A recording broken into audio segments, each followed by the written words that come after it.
Hi, everyone. So a very warm welcome to this new stay-at-home episode of Astronomy on Tap London. Thank you for tuning in, and I'm hosting the event as usual with Corentin. So today we'll dive into the fascinating realm of artificial intelligence, which has a key role in astrophysics, and in particular with our speaker, we'll discuss how artificial intelligence is helping us in answering fundamental questions about dark energy, dark matter, and the Big Bang. So before introducing our guest, I'd like to remind you that we'll have a Q&A session after the talk. So please post your questions in the YouTube chat. And also don't forget to subscribe to our YouTube channel and to follow us on our social media here so to keep up to date with the next events. So let's now welcome Dr. Niall Jeffrey. So Niall, we cannot see you. Fantastic. Thank you. No. Thank you for joining us and welcome. So Niall is a researcher at the École Normale Supérieure. Pardon, Corentin, for the pronunciation, in Paris, and he's also an honorary researcher associate at UCL. So Niall, it was curious for me to learn what your experience with astronomy was since you were a child. So many people have in mind the idea of an astronomer as a person who gazes at the night sky to understand how the universe works. And maybe this is the idea you had too, back to the time when you were a kid. However, your attempts to observe the night sky as a kid were quite thwarted. So would you like to tell us more? Yeah, I think it's a problem lots of people have, but in particular, it was a problem from as a kid. I was interested in astronomy, but I'm from a place called Scunthorpe in the north of England. And if anyone knows Scunthorpe, it's, if anything, famous for the steelworks, which is not helpful for astronomers. The kind of motto of the town is "the heavens reflect our labors," which sounds very kind of astronomical and good, but actually it means there's a lot of light pollution. So it's very impressive, but if you try and point a telescope at a star, you can't see much. Yeah, so did you manage, like, with the data you're working on, to get some observing experience? No, unfortunately not. So most of the things I'm working on at the moment will be for a space telescope, and space telescopes rarely have observers at them. Mostly it's done remotely. So I think it's unlikely I'm going to get an opportunity. Well, you should go for a ground-based telescope at some point. Yeah. In the future. Thank you, Niall. Okay, so as you know, we post quizzes and little games on our social media before the event. And Corentin is going to summarize this week's questions for you. You can find everything on our social media, and feel free to post your guesses and thoughts in the chat. And we'll give the answers right after the talk. So Corentin, the screen is yours. Yeah, so the first question was actually about computer-generated images of galaxies versus images of the real universe. So here, place your best bets, because of all the answers we had on Twitter, we had half for the left side and half for the right side. So the game is on. And the question is quite simple, is which panel is made of images of the real universe? Is it the left one or is it the right one? So if you have no idea about it, and I have no idea about it, just send whatever your brain is telling you, and we'll see whether it's it's good at picking the real universe versus the less real universe. And the other question, oh, okay, I can't jump slide anyway. The other question is quite open-ended, and we'll come back to it at the end of the presentation. And the question was whether the next Einstein was going to be an artificial intelligence. So think about it while we hear from Niall's presentation, and we'll come back to it at the end of the presentation. Thank you, Corentin. Okay, so Niall, the stage is yours.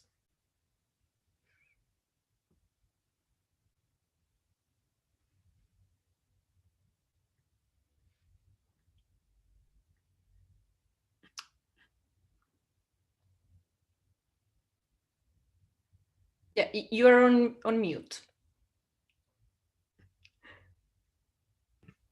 How about now?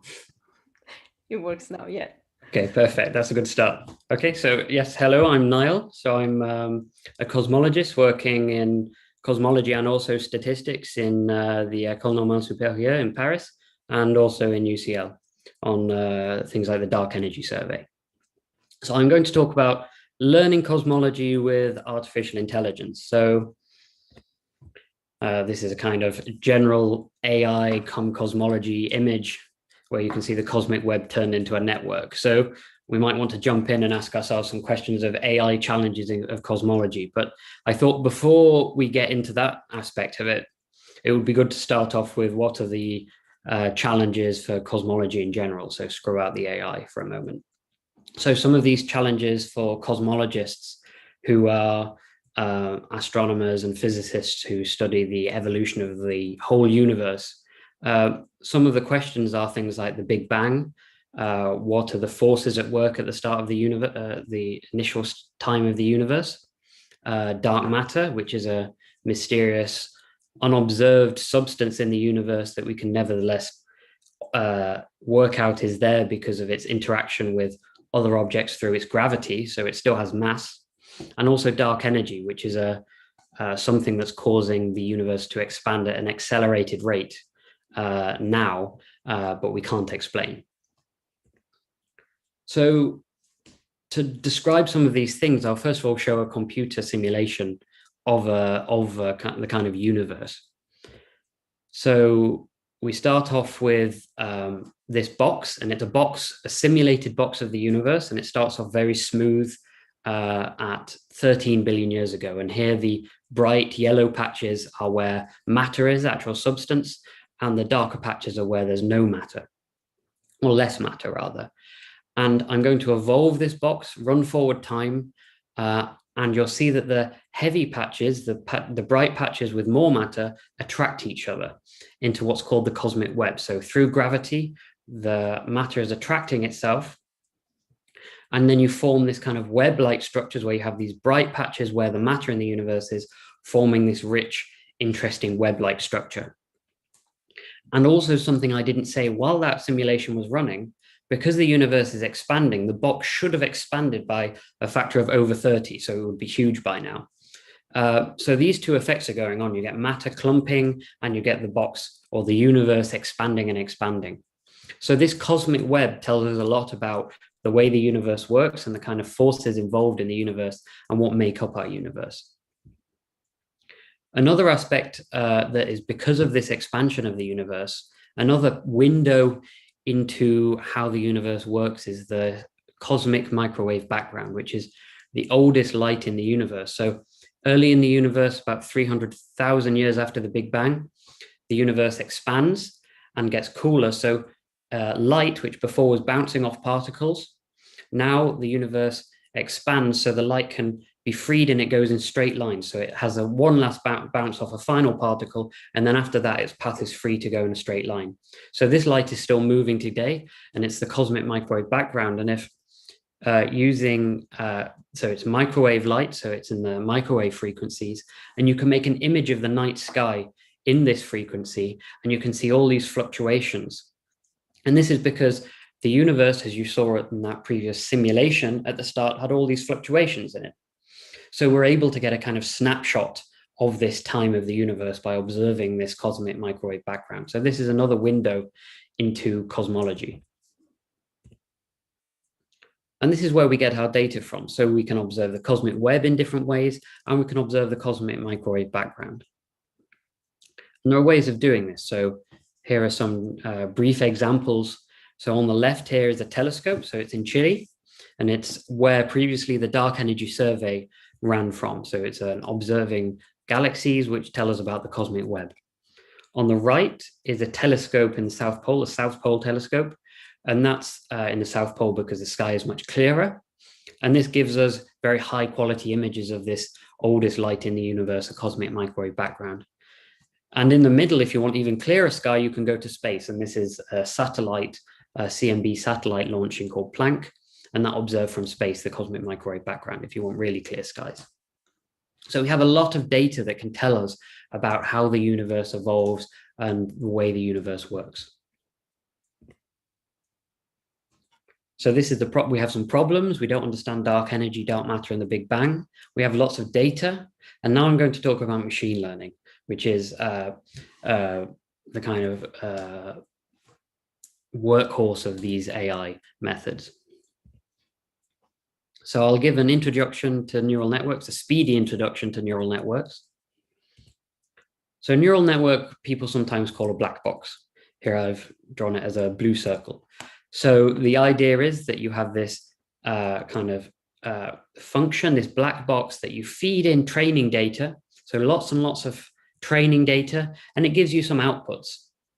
And the point is, as you train it, you give it lots more data, lots of data, and then you want the outputs to match something that you want it to be. So you might want for example, here, you have on the left, you have some data which are handwritten digits. So 0, 1, 2, 3, 4 drawn by hand. These are called the MNIST digits. And on the right, you have the output of this neural network, and it's gone for 0, 1, 4, 3, 4. And 4 is wrong here. So while training a neural network, we then feed back the fact that it's wrong so that when it next sees a set of data, it might do better. And this is how neural networks train. You feed in data and you correct its mistakes. Well, now maybe we just have an immediate solution to the problems I've talked about at the start. So you have a neural network. I can just run simulations of the universe. And here you can see a kind of very beautiful simulation from the Illustris simulation. And it's of a galaxy cluster within the cosmic web. And you might say, well, now I can just train my neural network. I give it lots of images or lots of fake data, simulated data of cosmic web structures, fake cosmic webs. I train it to give me the answer that I want about something. And then I just give the same neural network to my actual observations, and I get an answer. So if we care about dark energy, we might care about this number here, which is an omega and a lambda underneath, which it just means the fraction of dark energy in the universe effectively. So, and it might tell us that the dark energy fraction, omega lambda, is equal to 0.68. But there are actually many problems here. It might seem like we've now solved the challenges I set out at the start, but we haven't really, because how do we interpret what the network has learned in this case? And also, are we really able to get the data we need to do this whole procedure? So first of all, the uncertainty about what we've learned. It tells me 0.68, so 68% of the universe is dark energy, but within what range? Can you tell me how certain you are about that number? What's the chance that it's more than a half, for example? So you need some odds associated with that number. And another problem is, how do you know if you've got enough training data? So for this whole procedure, we need lots and lots of training data. So for example, the simulations I used at the start would be good training data if you wanted to learn these kind of things. So these are two challenges to begin with. So first of all, I'm going to focus on the uncertainty about what we've learned. So let's take a detour and a very kind of lockdown detour. So this is a photo I took on one of my lockdown walks early on in lockdown. This is the person we're going to start off with. And this is Thomas Bayes, who's buried in London. You may be more familiar with him through this image, or you might not have heard of him at all. But Thomas Bayes was really someone who started the kind of mathematical and scientific study of these kind of odds and probabilities that we want to know about. So what's the chance that this is something? Those kind of questions. So before, I had this neural network and it told me, well, the fraction of dark energy, this omega, this Greek omega with a lambda underneath, is 0.68. But what does that mean? Can I get odds for what the chances that it's 0.68? What's the chances more than 0.68? What's the chances less than 0.68? I want some kind of range. I want some uncertainty associated with that guess, because that's what it is really. And so just for this example, I've flipped it around. Instead of talking about the fraction of dark energy, let's just talk about the fraction of matter in general. So omega m for matter. So 1 minus the other fraction. And this kind of new methods that have come out in the last few years called simulation-based inference have really solved our problem here for how you interpret the uncertainty from one of these networks. So using dark energy survey data, I want to know what this omega matter, this fraction of matter in the universe compared to dark energy. And this is what it gives me, these kind of simulation-based inference results. And before I just got a single number out my neural network, the value of the dark energy fraction is this. But what I really want is a probability for every single possible number it could be.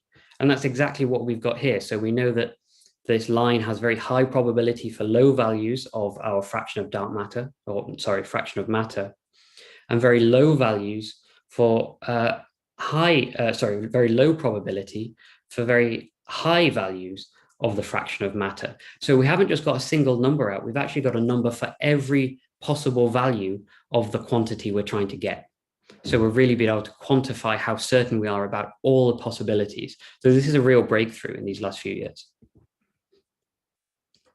Another thing, so uncertainty about what we've learned. So let's put a tick next to that. We've solved this problem now. But now let's ask ourselves enough training data. So in the example I've shown you so far, we've been able to simulate the cosmic web. We've been able to run these computer simulations of what we expect the cosmic web to look like. But this might not always be possible for all problems in cosmology or all problems in data science or science in general. So let's go back to our example of the cosmic microwave background, the oldest light in the universe. So this is an image from that space satellite Planck that imaged the cosmic microwave background. And this is using polarized data rather than just the total amount of light that's received. But in this image, there's a lot of signal underneath that will tell us about the Big Bang. But when you look at this image of the full sky, you're seeing this big bright line through the middle. And this is nothing to do with the CMB at all, nothing to do with the cosmic microwave background.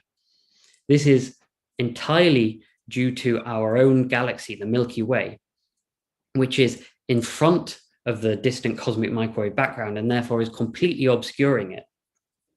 This is very similar to the example of me trying to observe the skies in Scunthorpe. The clouds are there, they're being brightly lit up by the steelworks below, it means I can't see the stars behind. Here, the Milky Way galaxy is very bright in these microwave frequencies. So it means that we can't see the cosmic microwave background, which is where the signals that we want to find are. And unfortunately, I've gone forward. Unfortunately, we can't simulate the Milky Way either because it's very complicated. It's not as simple, the physics, as in our cosmic web simulation. So what do we do? So going back to the AI examples, people may have heard of these kind of fake images that you get from deep learning or machine learning or AI. So all of these images here are completely fake. They're all fake images of celebrities generated by a neural network, just as I described before. And the way this works is rather than before I had one neural network, now I have two neural networks that are adversaries to one another. The first neural network generates fake images of faces. It tries to. And the second network judges how good they are. It gets a fake image of a celebrity in this case, and a real image of a celebrity, and it tries to learn which one's real and which one's not. And these both get given data. The first one gets given data, generates fake images. The second one tries to learn which is real and which is not. And in this kind of adversarial training, the kind of evolution, it learns to generate better and better faces, and the second network learns to be even better and better at judging real faces or fake faces. And the second network teaches the first network to make these fake faces. So you might think, well, we can use these to generate lots of fake cosmological data that we can use to then learn the things we want to know. For example, we can't simulate foregrounds of the CMB, but maybe just like these celebrity faces, I can generate fake AI foregrounds for the CMB, these fake images of the Milky Way. And people have done this, as we saw earlier, this fake images and real images of galaxies, this work by Francois Lanous. And on one side, the images are fake, and on one side, they're real. I won't tell you which is which, but some of them are real images from a telescope of galaxies. And the second one is one of these networks, which has learned to generate fake observations. So going back to my problem before of I have the Milky Way in front of the cosmic microwave background, can I make fake images of the Milky Way in microwave images? And the answer is no, because actually to generate these fake images, you also need lots of real images to train the network in the first place. So actually, I don't even have the initial images to train to get these fake images out. So I can't use these adversarial networks, which have been so popular in AI at the moment. But maybe there's a solution. So we know these neural networks are able to generate fake images well, but they just can't be trained. And in this work, for this recent work, we've shown that actually under certain conditions, you can make a kind of fake neural network. So something that's almost a neural network, but not quite, that doesn't need training so much. And then with this image on the left, which is some microwave background, or sorry, microwave foreground emission, so Milky Way patch. On the right, I can generate another patch of the Milky Way, which is very realistic. But importantly, this uses only a single training image. So this is a real breakthrough again. So with only a single training image, I can generate lots of fake images as well. Okay, so I've answered the two questions I started off with. How do we quantify uncertainty? How do we know what we've learned? And what do we do when we don't have enough training data? But I have some final thoughts about AI in cosmology. And really, are we really learning new physics? In the examples I showed before, we can able to simulate the underlying signals that we expect to see. So therefore we can train our network. But what about if we can't simulate something because we just don't know what the physics is in the first place? And to go into that kind of mindset, let's go back to kind of the basics, 17th century style. So I haven't bought myself a wig, but I have said, and this is work with people within London, at DeepMind, and also at Princeton. So with a group of collaborators, but we said, well, let's go back to basics. Let's say that we have observations of our solar system with a telescope. So no simulations, we just have observations of our solar system in a kind of very 17th century style. But now we want to learn physical laws. We can't simulate, but we want to learn about the laws that describe our solar system. So we run this through a specific type of neural network, and then we try and get an answer out to learn what the physical laws are. And this is the answer. Our neural network, without seeing any simulations, but just seeing the real observations, has learned this law of physics about the solar system. And it's that between two objects, A and B, the acceleration from one object to the other is equal to the mass of the other object divided by your distance squared. And this may seem an odd way of saying this, but this is just another way of saying something that many people have already seen written down in another way, which is the force law from Isaac Newton. So the force is proportional to the multiplication of the two masses divided by the distance squared. So we've actually discovered Newtonian gravity completely using AI methods, using no simulations, and just with observations of our own solar system.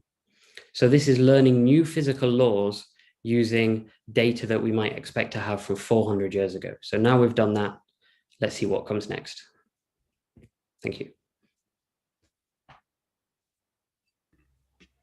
Thank you, Niall.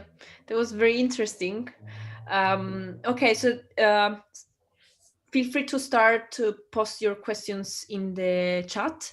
And before that, we'll go back to the questions that we posted on the social media. So Niall, if you stop sharing, then Corentin can show the questions. Yeah. Thank you.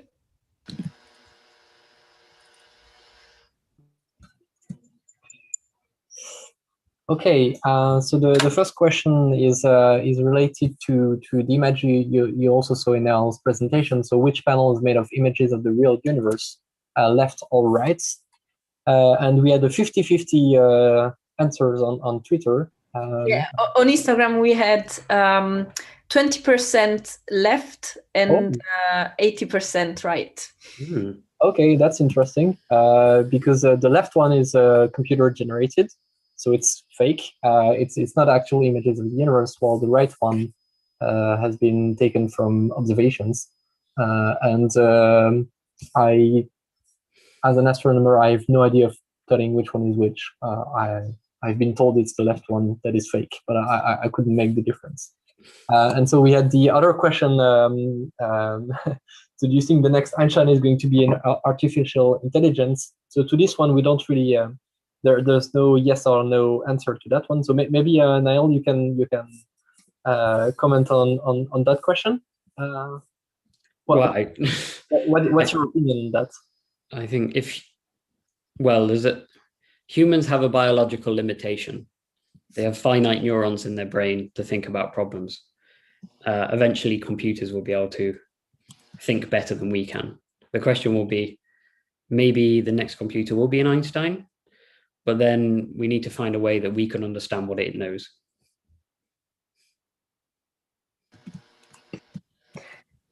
Thank you, Niall.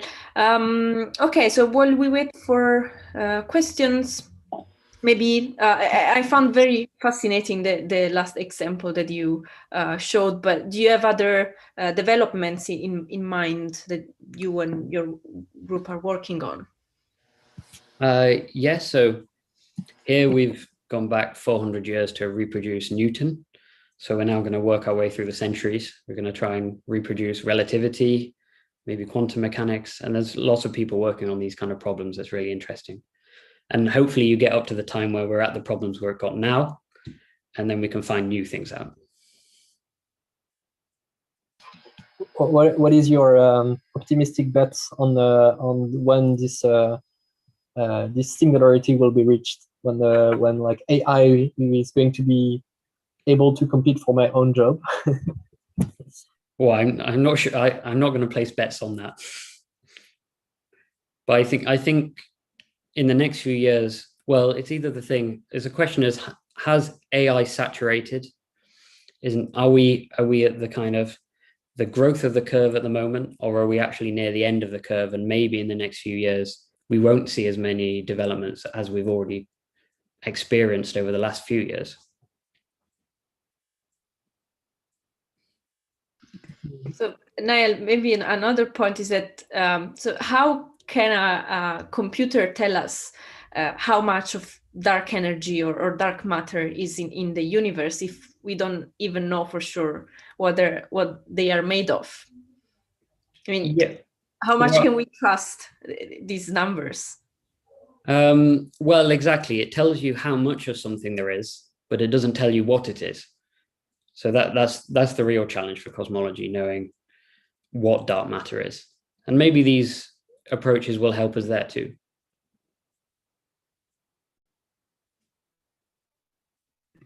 And what are the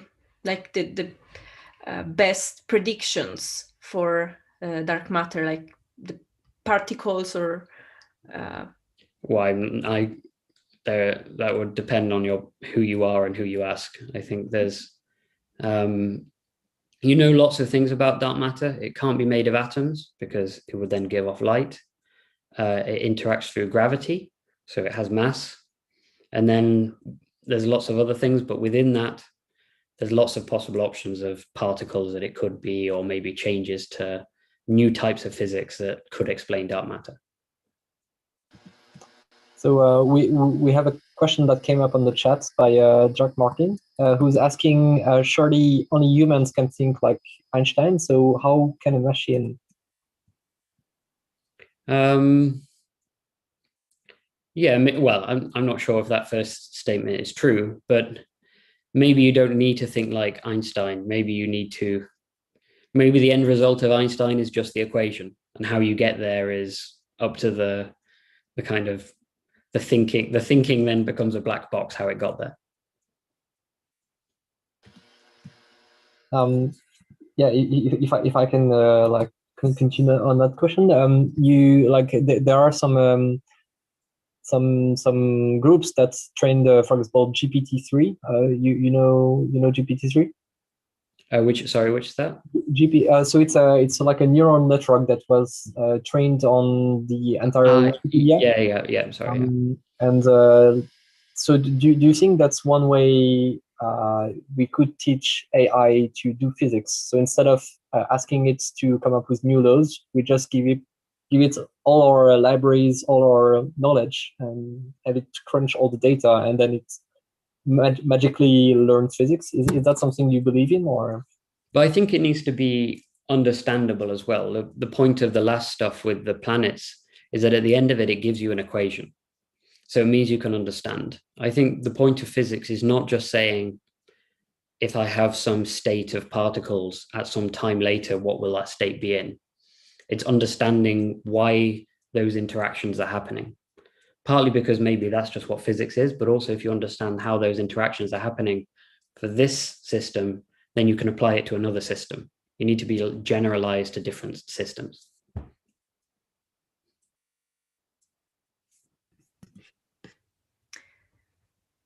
Okay, so I don't see other questions in the chat. Thank you for being with us, and thank you, Niall, for this very interesting presentation.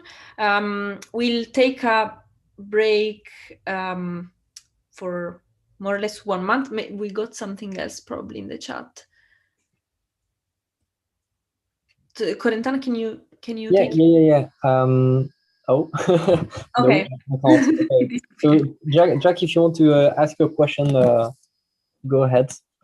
But so Chiara, can you tell us when the next session will be? While we wait. So we'll take a break and we'll be back in about 1 month from now. Good. Yeah. Maybe just one last question, Niall, if I may. I assume we have significant progress in AI, so that we end up with an AI which is able to talk with us and walk us through. So imagine it's able to predict anything, say like the state of the universe in a couple of gig a year. And if it's also possible for it to talk with us, it could teach us physics instead of like asking the machine to tell us which physical recipe it found. It could just like create physics and tell us. Is that something? Yeah, well, that seems very far in the future. I think before we hit that point, there's a lot of cool things that are going to happen even before that. Okay, so I still have to wait for my Jarvis assistant to do physics. Too bad. So Jack is asking, Einstein and others figured out their theories with just pen and paper. I guess isn't it a bit cheating to be able to crunch a billion number per second? Well, the problem with that statement is that it's not entirely true that it's just pen and paper. You need observations. You can't come up with if you come up with a theory, it needs to match the universe. There's lots of theories in theoretical physics of what could be true, but the aim of science is to find out what is true. So even though Einstein only used pen and paper, he was inspired by experiments, observations about the universe. And then fundamentally, he came up with predictions that people could test with data. I think we're always going to need data in science.